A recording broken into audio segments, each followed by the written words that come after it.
A 21-year-old woman lost her life during a bungee jump that investigators say may have gone horribly wrong due to a basic safety failure. Maria Eduarda Rodrigues de Freitas had arrived at the popular Ponte de Esqueleto, also known as Skeleton Bridge, in the state of Sao Paulo for what was supposed to be an exciting experience.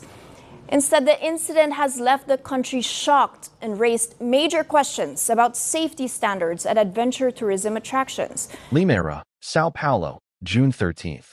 Three men sat across from investigators. One question, just one. Who forgot to attach the rope? That is the actual answer one of them gave, on the record, to police. Not, it wasn't me. Not, I think it was him. His memory, he says, simply went dark at the exact second a 21-year-old woman needed him to check a single clip. That rope right there never moved. It sat coiled on a platform while two instructors lifted a woman over their shoulders, swung her out over a 40-meter drop, and let go. She fell the height of a 13-story building, in free fall, with nothing attached to her at all. The video is real. It is everywhere. And by the end of this video, you will understand exactly how a woman paid professionals to keep her alive, and how those same professionals cannot tell anyone, not police, not a judge, not themselves, whose job it was to save her. I'm Nabuma, and this is the Nabuma True Crime. This is the case of Maria Eduarda Rodrigues de Freitas and the skeleton bridge that took her life. Subscribe for full case breakdowns. Before we go further, a warning. This video discusses a real death, captured on video and viewed by millions of people online. We will describe, but will not show, the moment of the fall. We will discuss graphic injury, the words witnesses used in the moment, and the disturbing way parts of the internet treated a grieving family afterward. This is a real, ongoing legal case. The men named in this video have been charged, not convicted. Under Brazilian law, as under most legal systems, an accusation is not a verdict. Everything here is drawn from court statements, police reports, and verified news reporting. Names, ages, and details may be updated as the investigation continues. If this is not the kind of content you want today, that's completely okay. Take care of yourself, and we'll see you in the next one. If you're still here, let's begin where this story actually starts. Not on the bridge. With her. Maria Eduarda Rodrigues de Freitas was 21 years old. She went by Duda. She had just graduated with a degree in physical education and sports management. She worked as a gym instructor in Jandira, a city in the greater Sao Paulo metropolitan region. The people who knew her described the same thing, over and over: energy. Genuine, contagious energy. Her own former teacher, Valdinei Barbosa, remembered her plainly. He said she wanted to be a physical education teacher, and that he always encouraged her, because she had exactly the right aptitude for it. That's the detail worth sitting with for a second. This wasn't a woman chasing a viral moment. She had already built the beginning of a career around helping people move their bodies, feel stronger, feel capable. She was, by every account collected so far, doing exactly what she set out to do with her life. Outside of work, she documented her life the way a lot of 21-year-olds do: gym videos, adventure trips, the occasional thrill-seeking post. Friends and family describe her as someone who said yes to experiences. Hiking, travel, movement of every kind. On the morning of June 13th, she traveled roughly 2.5 hours to reach a remote, abandoned railway bridge in the countryside near Limeira, Sao Paulo. The structure is known locally as Ponte do Esqueleto, the skeleton bridge. Reports differ slightly on who exactly traveled with her that day, but multiple outlets reported that she was accompanied by a partner who was present at the site and witnessed what happened. We want to be precise here. Some family members have since publicly disputed the word fiancé, saying she was not engaged and asking the public to stop spreading claims about her personal life that the family hasn't confirmed. Out of respect for that request, we'll refer to him simply as the person who was with her, because what matters for this story isn't the label. It's that someone who loved her watched this happen in real time. She arrived early. There was already a line. The operation she'd booked through, running under a banner called Entre Cordas, between ropes, had a full schedule that Saturday. Reports indicate the team had roughly 100 jumps booked for the day, charging the equivalent of about $35 per jump, with an upcharge of about $22 for a GoPro recording of your fall. Maria Eduarda paid for the GoPro package. She wanted footage. She wanted to remember this. She got her identification wristband. She walked toward the platform. And at around 7:31 in the morning, she opened Instagram. Quem foi o doido que disse eu vir pular de uma ponte? Who was the crazy person who let me come jump off a bridge? That's the post. Playful, self-aware, excited. She photographed the bridge, the company banner, her wristband, the view down into the canyon. There is no hesitation in any of it. No second-guessing. Just a young woman a few minutes away from what she thought would be the thrill of her life. It was her last post. She never opened the app again. To understand what happened to her, you need to understand the bridge itself and the world that had quietly grown underneath it for years before she ever showed up. The skeleton bridge sits between the cities of Limeira and Cordorópolis in São Paulo state. It was once part of an active railway line. It has been abandoned for roughly 3 decades. It sits on federal land, which matters enormously later in this story. And in recent years it quietly became one of the region's most popular unofficial extreme sports sites. Unofficial is the key word. There was no licensed operator. No formal company registration tied to the activity happening there. Just teams of freelance instructors who showed up, hung gear off a structure that was never built or inspected for this purpose, and ran jumps for cash. Quick clarification, because almost every headline got this wrong, and we want you to actually understand the sport. What happened to Maria Eduarda has been called bungee jumping by nearly every outlet covering it. It wasn't. Bungee jumping uses an elastic cord that creates a vertical bounce. What she was doing is called rope jumping, a static, low-stretch climbing rope that converts a free fall into a wide horizontal swing, like the world's most terrifying pendulum. That distinction matters because of what it implies about the equipment. A bungee cord stretching is the system working as designed. A static rope failing to catch you at all means the system was never engaged in the first place. That Saturday morning, the jumps were running on schedule. According to police, earlier jumps that day had gone fine, the team running through their usual pre-launch sequence each time. Then it was Maria Eduarda's turn. She had reportedly requested something specific, an airplane-style launch, where 2 instructors lift the jumper by the arms and legs and release them outward, arms spread, rather than a standard step-off. It's more dramatic, more photogenic. It's also a launch style that depends entirely on the people holding you having already done their job before they pick you up. 2 instructors lifted her. They carried her toward the edge. Onlookers in the area, other people waiting their turn, began noticing something was wrong before she was even airborne. Someone in the crowd was shouting it. Multiple people were shouting it. The rope, the very thing she had paid extra to be filmed using safely, was still coiled on the platform deck behind them. The instructors launched her anyway. She went over the railing. No rope, no harness line, no tether of any kind.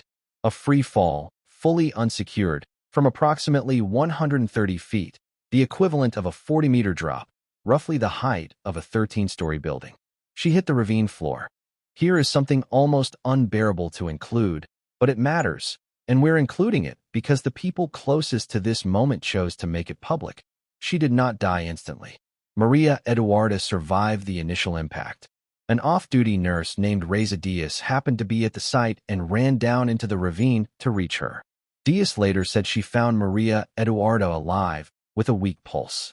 She said she has a habit of joking with patients to keep them calm, telling them, "Nobody dies on my shift." She used that exact line with Maria Eduarda. She called her Duda. She told her nobody dies on her shift, even though, as she put it afterward, she technically wasn't even on shift there at all. A police rescue helicopter, call sign Aguia, was dispatched. But the injuries from a fall of that height, what's medically described as polytrauma, multiple traumatic injuries across the body, were not survivable. Maria Eduarda Rodrigues de Freitas died at the scene. The person who had been with her at the site witnessed the entire fall. He reportedly became physically ill upon learning she had died. He was treated at the scene and survived. But by every account, he was never the same in those first moments. He had watched it happen from a few feet away. And somewhere in the chaos that followed, the screaming, the instructors scattering, the police arriving, something else disappeared. The GoPro. The camera she had paid extra for, the one meant to capture her excitement, her landing, her laugh afterward. A witness later told investigators one of the instructors removed it from her body. As of the most recent reporting, That footage has not surfaced publicly. We don't know what's on it. We may never know. But we do know this. The device that was supposed to document the best moment of her day instead vanished from the worst one. This wasn't a freak accident in the way the word usually gets used. This was a checklist that someone skipped. And in the hours and days that followed, investigators wanted to know exactly who skipped it and how many other people had been left standing at that exact edge before her. Police vehicles, generic, on a rural road. Within hours, civil police in São Paulo state opened an investigation. Word of the death and the video spread fast, partly because dozens of people had been standing right there with their phones out, waiting for their own jump. Two of the instructors reportedly ran, not toward the victim, away from the scene entirely, into the surrounding woods. Locals call it mata. Investigators believe they were afraid of the crowd. Several witnesses had just watched a woman die because of something these men were responsible for, and in that moment, fear of mob justice apparently outweighed everything else. A police helicopter helped track them down. By the end of the operation, 6 people connected to the rope-jumping activity at the bridge were taken into custody, 5 men and 1 woman. Investigators determined the jumps were being run not by one clean, registered company, but by an informal, overlapping operation working under at least 2 banners, Entre Cordas and a second outfit called IH-Voe. Neither had formal authorization to operate on that bridge. Because, remember, that structure sits on federal land. Police investigator Andrea Levy put it bluntly to local press. This wasn't a regulated team. They didn't even have authorization to be there in the first place. 3 men were formally arrested and identified as the instructors directly involved in the launch sequence. Luis Felipe Feliciano Igoroff, 32, described as connected to leading the Entre Cordas operation. Maicon Fernandez Sintra, 42, and Vitor de Freitas Goncalves, 27. Under Brazilian law, the case was registered not as simple negligence, but under a legal concept called dolo eventual, homicide with eventual intent. It's a specific category for situations where someone consciously accepts the risk that their actions could result in death, even without directly intending it. It sits in a strange legal space between a tragic accident and a deliberate killing, closer to what some legal systems would call reckless or depraved heart conduct. That classification alone tells you how seriously investigators were treating this from day one. This wasn't being filed as a workplace accident. It was being filed as a charge that, on paper, can carry significant prison time, something we'll come back to. But here's the detail that turned this from a singular tragedy into a systemic failure story. According to residents in the area, Maria Eduarda's death was not the first at that bridge. Locals say it's roughly the 4th death at that exact site in about 3 years. In just the previous August, 2 women were reportedly gravely injured there in a separate incident. For deaths, multiple serious injuries at one unregulated, federally owned, abandoned railway structure. And it took this particular death, captured on video and shared with the entire world, to force any kind of reckoning. The city government of Limeira said, in a public statement, that they had already been raising alarms about this site since the beginning of 2025, pushing federal authorities to act on the lack of access control, the lack of inspection, the lack of any protective measures at a location with a documented history of harm. According to the city, that pressure went largely unanswered until a 21-year-old woman fell to her death in front of dozens of witnesses and a phone camera.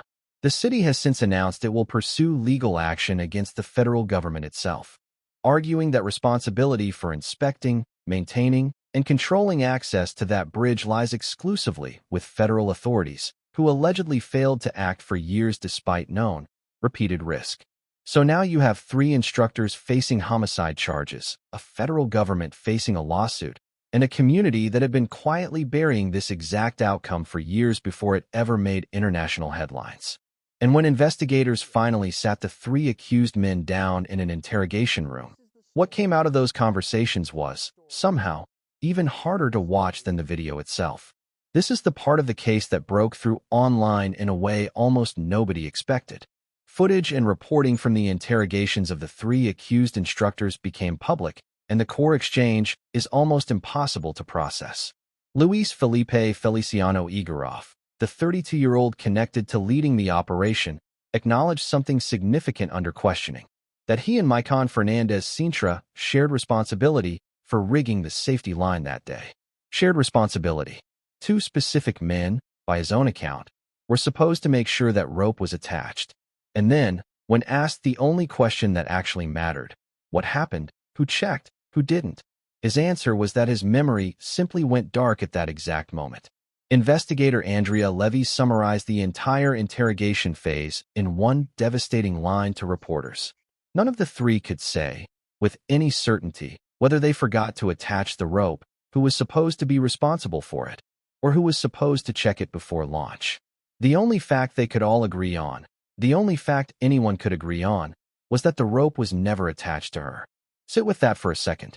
3 adults, all employed specifically to run a high-risk extreme sport involving human lives, cannot identify a single point of failure in their own safety chain. Not because the system was complicated. It wasn't. It was one carabiner, one clip, one check, and none of them can say who skipped it. The third man, Vitor de Freitas Goncalves, gave a different account entirely. He told investigators he bore no responsibility for her death at all, claiming he had only been called over to help physically lift her for the launch, not to handle any part of the rigging. Despite that defense, all 3 men remained charged. And then there's the missing camera. Remember, Maria Eduarda paid extra specifically for GoPro footage of her jump. A witness told investigators one of the instructors removed the camera from her body after the fall. None of the 3 men could explain what happened to it afterward. As of the most recent reporting available, it has not been located or released. Investigators have described the detainees, in their own words, as desnortidos, disoriented. Whether that disorientation is genuine shock at what they caused, or a convenient legal posture, is something only a courtroom can ultimately weigh. But to the public watching this unfold, the optics were brutal. 3 men who held a young woman's life in their literal hands, and not one of them can account for the single decision that ended it. Online, this exact moment, I can't remember, became the bridge on a Saturday morning with a crowd and a jump and a rope that was never attached. Let us end it somewhere else. Let us end it with what Maria Eduarda actually was. Not the victim, not the case number, not the viral video that has been shared millions of times across social media platforms in dozens of countries. Her. She was a physical education graduate who believed in the power of the human body. She was a fitness instructor who showed up every day and made people around her feel welcome and motivated. She was a daughter whose mother wanted to hug her 1,000 times after she was gone. She was a fiancée whose partner became physically ill at the news of her death. She was a young woman who posted a joke caption on Instagram hours before she died, because she was excited, because she was alive, because she had no reason to believe this day would be any different from any other. She trusted the system. She trusted the helmets and the harnesses and the men in the instructor shirts and the idea that if people were selling tickets and running an operation, someone somewhere had verified it was safe. They had not. Nobody had. Now, the legal process will move forward.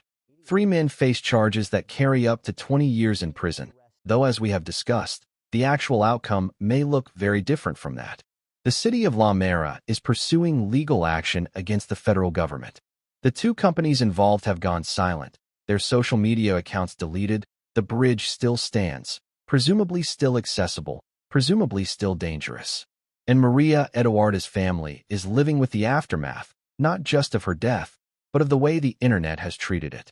Brazilian criminal defense attorney Adriel Barca noted publicly that in the wake of Maria Eduarda's death, a disturbing volume of online commentary has focused on her body in a deeply inappropriate, sexualized way. Men on social media making remarks about a dead 21-year-old woman.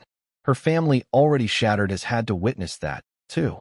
It is worth saying clearly, that behavior is disgusting, full stop.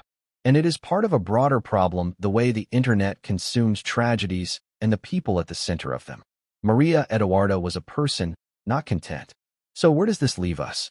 It leaves us with questions that do not have clean answers. Was this murder? Probably not in the legal sense. Was it criminal? Absolutely. Was it preventable? Without any doubt whatsoever. A bridge that should have been locked, a sport that should have been regulated, an operation that should have been shut down long before June 13th. A safety check that took 30 seconds and was never done. 30 seconds. That is all it would have taken. 30 seconds to verify that a rope was attached to a 21-year-old woman before throwing her off a bridge. 30 seconds that nobody took. Maria Eduarda Rodrigues de Freitas deserved those 30 seconds. She deserved to come home that Saturday. She deserved to post her photos and laugh about her jump and go back to her work and her fiancé and her life. She deserved everything that was taken from her on that bridge. And the very least we can do now is make sure that the next person who straps on a harness and steps toward an edge comes home. That is her legacy, or at least it should be. Rest well, Maria Eduarda.